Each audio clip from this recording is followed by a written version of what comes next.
ప్రియమైన దేవుని బిడ్డలారా, మీకు శుభములు వందనములు తెలియజేస్తున్నాను. అనుదిన ధ్యానమునకు స్వాగతం. నిర్గమకాండం 22వ అధ్యాయం ఈ దినం మన ధ్యానాంశంగా ఉన్నది. మొదటి వచనం నేను చదువుతున్నాను. ఒకడు ఎద్దునైనను గొర్రెనైనను దొంగిలించి దాన్ని అమ్మినను చంపినను ఆ ఎద్దుకు ప్రతిగా 5 ఎద్దులను, ఆ గొర్రెకు ప్రతిగా 4 గొర్రెలు ఇవ్వలెను.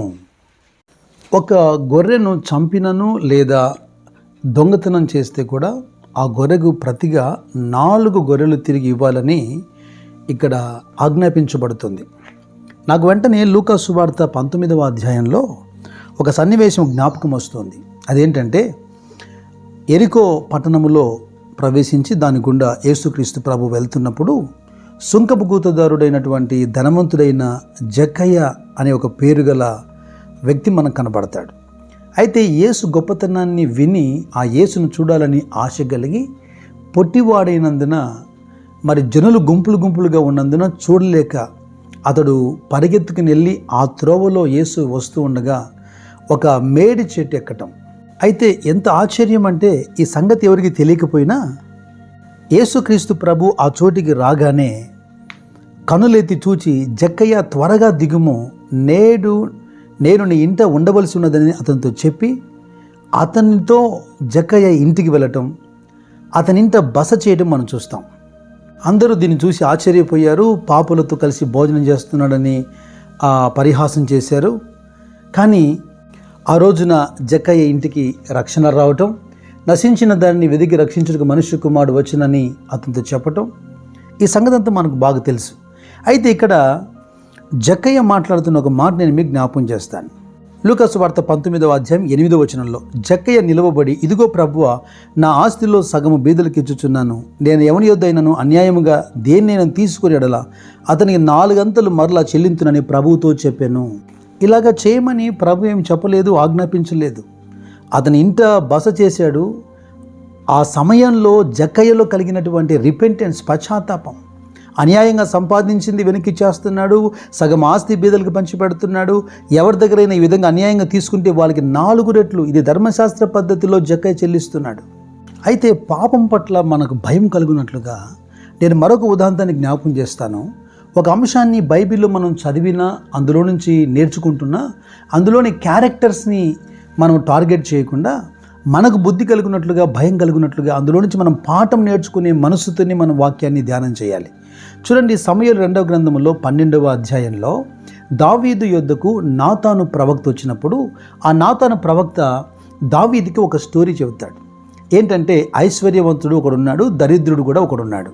ఐశ్వర్యవంతుడికి విస్తారమైన గొర్రెలు గొడ్లు ఉన్నాయి. అయితే దరిద్రుడికి ఒకే ఒక్క చిన్న ఆడు గొర్రె పిల్ల తప్ప మరి ఏమీ లేదు. వాడు దాన్ని పెంచుకొనుచుండగా అది వాని యొద్ద, వాని బిడ్డల యొద్ద ఉండి పెరిగి వాని చేతి ముద్దలు తినచ్చు, వాని గిన్నెలో త్రాగొచ్చు, వాని కౌగిట పండుకొనొచ్చు, అంటే అల్లారు ముద్దిగా పెరుగుతుంది అని. అట్లుండగా మార్గస్థుడొకడు ఐశ్వర్యవంతుని ఎదుగు వచ్చినప్పుడు ఐశ్వర్యవంతుడు తన దగ్గర ఉన్నటువంటి గొర్రెలలో కానీ దేనిని ముట్టనొలక ఆ దరిద్రుని గొర్రెపిల్లను పట్టుకొని వచ్చి ఈ వచ్చిన వానికి ఆతిథ్యం ఇచ్చేదానికి దాన్ని ఆయత్తం చేసి పెట్టాడు అని స్టోరీ చెబుతాడు నాతాను దావీదు రాజుతో. వింటూ ఉండగా, చదువుతుండగా మనకే కోపం వస్తుంది. దావీదు రాజు కదా, ఆ మాట విని ఆ మనుషుని మీద బహుగా కోపించి, యెహోవా జీవంతో నిశ్చయముగా ఈ కార్యం చేసిన వాడు మరణపాత్రుడు, వాడు కనికరం లేకుండా ఈ కార్యం చేసిన కనుక ఆ గొర్రెపిల్లకు ప్రతిగా 4 గొర్రెపిల్లలు ఇవ్వాలని నాతానుతో నేను. ధర్మశాస్త్రం బాగా తెలిసిన వాళ్ళు కనుక, ఆజ్ఞలు బాగా తెలిసిన వారు కనుక దావీదు కూడా అంటున్నాడు, వాడు తప్పు చేశాడు, ఆ గొర్రెపిల్లకు ప్రతిగా 4 ఇవ్వాలని. అప్పుడు నాతాను అంటాడు, ఆ స్టోరీలో ఉన్న ఆ మనుష్యుడు నీవే. ఎందుకని? దావీదుకు దేవుడు ఎంతో ఇచ్చాడు, కానీ ఎప్పుడైతే బెత్షెబా విషయంలో దావీదు ఇలాగా పొరపాటు చేశాడో నాతాను ఈ కథ చెబుతూ దావీదుని హెచ్చరిక చేస్తున్నాడు. ఎవరి గురించి చెబుతున్నాడో ఆ ఉదాంతం తెలియక దావీదు ఒక స్టేట్మెంట్ ఇచ్చేశాడు, 4 రెట్లు తిరిగి ఇవ్వాలని. తను ఇచ్చినా ఇవ్వకపోయినా తన జీవితంలో ఈ 4 రెట్లు ఎలాగా మూల్యం చెల్లించాడో నేను మీకు జ్ఞాపకం చేస్తాను. మొట్టమొదటి నష్టము లేదా అనుభవం ఏంటంటే, ఈ సమూయేలు 2వ గ్రంథంలో 12వ అధ్యాయంలో 16వ వచనం చూడండి. యెహోవా ఊరియా భార్య దావీదు కనిన బిడ్డను మొత్తినందున అది బహు జబ్బుపడెను. దావీదు ఉపవాసం నుండి లోపలికి పోయి రాత్రంతా నేలపడి ఉండి బిడ్డ కొరకు దేవుని బ్రతిమాలగా ఇంటిలో ఎన్నికైన వారు లేచి అతని నేల నుండి లేవనెత్తుటకు వచ్చిరు, కానీ అతడు సమ్మతింపగా వారితో కూడా భోజనము చేయకుండెను. గమనించండి, కొన్ని అన్ఆన్సర్డ్ ప్రేయర్స్ ఉంటాయి. మనం ఎంతో ప్రార్థించినా మనకు జవాబు రాదు. ఇక్కడ అది ఖచ్చితంగా జరగవలసి ఉంది కనుక దావీదు ఉపవసించి ప్రార్థించిన ఆ ప్రార్థనకు జవాబు రాలేదు. ఆ బిడ్డ చనిపోయాడు. కారణం దేవుడే ఆ బిడ్డను మొత్తేశాడు. అయితే ఇక రెండవ నష్టము లేదా రెండవ కీడు మనం బైబిల్లో చూస్తే 13వ అధ్యాయంలో అబ్షలోముకు ఒక తామార్ అనేటువంటి సౌందర్యవతి అయినటువంటి సహోదరి ఉంది. అయితే దావీదు కుమారుడు అమ్నోను ఆమెను మోహించాడు. ఈ స్టోరీ అంతా చెప్పను కానీ ఎలాగైనా ఆమెను అనుభవించాలన్న కోరిక కలిగి ఒక కుట్ర పన్ని మోసం చేసి తన ఇంటికి పిలిపించుకొని అమ్నోను అబ్షలోము చెల్లెలైనటువంటి తామారును చెరిచేశాడు. అయితే ఈ విషయము అబ్షలోముకు అటు రాజైన దావీదుకు కూడా తెలియవచ్చింది. కనుక అబ్షలోము సమయం కొరకు ఎదురు చూస్తున్నాడు. 2 సంవత్సరాలు అయిన తర్వాత ఎఫ్రాయిమునకు సమీపమందుండు బయల్దాసూరులో అబ్షలోము గొర్రెల బొచ్చు కత్తిరించు కాలము రాగా అబ్షలోము రాజకుమారులందరినీ విందుకు పిలిపిస్తున్నాడు. దావీదును అడిగి పర్మిషన్ తీసుకొని విందుకు రమ్మని సహోదరులందరినీ ఆజ్ఞాపించాడు. అయితే ఎప్పుడైతే అమ్నోను ద్రాక్షారసము తాగి సంతోషి అయి ఉన్నాడో, మత్తుడై ఉన్నాడో, అది కనిపెట్టి అమ్నోనును చంపమని అబ్షలోము మనుషులకు పురమాయించాడు. సమూయేలు 2వ గ్రంథం 13వ అధ్యాయం 32వ వచనంలో మనం చూస్తాం అమ్నోను యొక్క మరణం. అయితే ఇక 3వ నష్టము లేదా కీడు అది అబ్షలోముకు సంబంధించింది.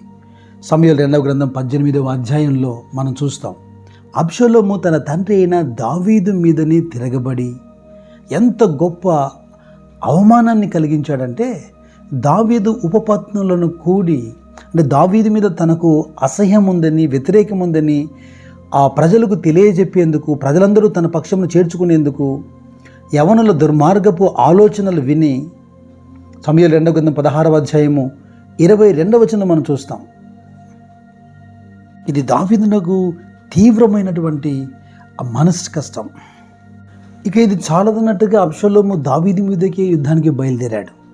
ఎప్పుడైతే యుద్ధానికి బయలుదేరి వెళ్తున్నాడో 18వ అధ్యాయంలో 9వ వచనంలో అబ్షలోము కంచెరగాడిద మీద ఎక్కిపోవచ్చు దావీదు సేవకులకు ఎదురయ్యను. ఆ కంచెరగాడిద ఒక గొప్ప మస్తకి వృక్షం కింద చిక్కు కొమ్మల కిందికి పోయినప్పుడు అతని తల వెంట్రుకలు తగులుకున్నందున అతడు ఎత్తబడి ఆకాశమునకును భూమికి మధ్యలో వేలాడుచుండగా అతని కిందనున్న కంచెరగాడిద సాగిపోయాను. ఇది గమనించిన ఒకడు యోవాబు దగ్గరికి వెళ్ళి చెబుతున్నాడు. అయితే యోవాబు వెంటనే నువ్వెందుకు చూచి మౌనంగా ఉన్నావు, వాడు చచ్చున్నట్టుగా నువ్వెందుకు అతన్ని కొట్టలేదు అంటే, దయచేసి అబ్షలోమును ముట్టవద్దని రాజు ఆజ్ఞాపించాడు కదా అని వీడు యోవాబుతో చెబుతాడు. అయితే యోవాబే 14వ వచనంలో నీవు చేయి వరకు నేను కాచుకొని ఉందునా అని చెప్పి 3 బాణములు చేత పట్టుకొని పోయి మస్తకి వృక్షమున వేలాడుచు ఇంకను ప్రాణంతోనున్న అబ్షలోము యొక్క గుండెకు గురిపెట్టి తన ఆయుధములను మోయువారు 10 మంది చుట్టుకొని ఉండగా అబ్షలోమును కొట్టి చంపెను. అయితే ఇక చివరిగా 4వ అంశం ఏంటంటే రాజుల మొదటి గ్రంథంలో దావీదు కుమారుడైన అదోనియాకు సంబంధించింది. దేవుడు ఎన్నిక చేయకపోయినా, దావీదు స్థిరపరచకపోయినా తను గర్వించి కొందరిని తన పక్షముగా చేర్చి సొంతగా తాను రాజుగా నిర్ణయించుకొని కుట్ర చేయడం మొదలుపెట్టాడు. అయితే రాజులు ఆ మొదటి గ్రంథం 2వ అధ్యాయంలో 24వ వచనంలో నన్ను స్థిరపరిచి నా తండ్రి సింహాసనం మీద నన్ను ఆసీనుగా చేసి తన వాగ్దానం ప్రకారము నాకు కుటుంబము కలుగజేసిన యెహోవా జీవముతోడు అదోనియా ఈ దినమున మరణమవునని చెప్పి యెహోయాదా కుమారుడైన బెనయాను పంపగా అతడు అదోనియా మీద పడినందున అతడు చనిపోయాను. ఈ అదోనియా తన అహంకారమును బట్టి, కుట్రను బట్టి, మోసమును బట్టి సొలొమోను చేతిలో చనిపోతున్నాడు. నా ప్రియ సహోదరి సహోదరులారా, దేవుని నీతి చాలా గొప్పది గనక నేను మళ్ళీ హెచ్చరిక చేస్తున్నాను. దావీదు దేవుని హృదయానుసారుడు. కొన్ని ఖచ్చితంగా ధ్యానించవలసి వచ్చినప్పుడు ఎంతో మనసు కష్టంతో ఈ అంశాలు ధ్యానం చేస్తాం. దీన్ని బట్టి దావీదుని మనసులో కించపరచడం కానీ తగ్గించడం కాదు. ఎందుకంటే దావీదు జీవితాంతో పోలిస్తే మనం దేనికి అక్కర్రాం. దావీదు దేవుని యొక్క హృదయానుసారుడు, గొప్ప ప్రవక్త. అయినా దావీదు చేసిన ఏ పొరపాటును కూడా కప్పిపెట్టకుండా దేవుడు బహిరంగంగా లోకానికి చూపించాడు దేవుని యొక్క నీతి. ఆ తర్వాతి రోజుల్లో దేవుడే సాక్ష్యం ఇచ్చాడు, దావీదు ఈ విషయం తప్ప ఇక ఎక్కడా తప్పిపోలేదు. దేవుడు దేవుని చిత్తమంతా నెరవేర్చాడు. దావీదు నా హృదయానుసారుడు. ఇది ఎండింగ్ స్టేట్మెంట్. అయితే ఈ పాఠం నుండి మనం నేర్పించబడుతున్నాం, హెచ్చరిక చేయబడుతున్నాం, ఏ కాలమైనా పాపమే గనక పాపం విషయమై భయము కలిగి జాగ్రత్తగా మలుచుకుందుము గాక. ఎందుకు ఈ కోణంలో మనం ధ్యానించాల్సి వచ్చిందంటే, చాలామంది అక్కడక్కడ నేను విన్నాను, కొంతమంది అంటారు దావీదంతటి వాడే పాపం చేశాడు. బీ కేర్ఫుల్, చాలా జాగ్రత్త సుమ మాట్లాడేటప్పుడు. మరి నీవు కూడా మూల్యం చెల్లిస్తావా? ప్రియులారా, అందుకే వాక్యమును చాలా జాగ్రత్తగా మంచి మనసుతో దైవికమైన భయముతో విని మనం గ్రహించాలి. ఏ దురాభిమాన పాపములో పడకుండా దేవుడు మిమ్మల్ని కాచి కాపాడును గాక. God bless you.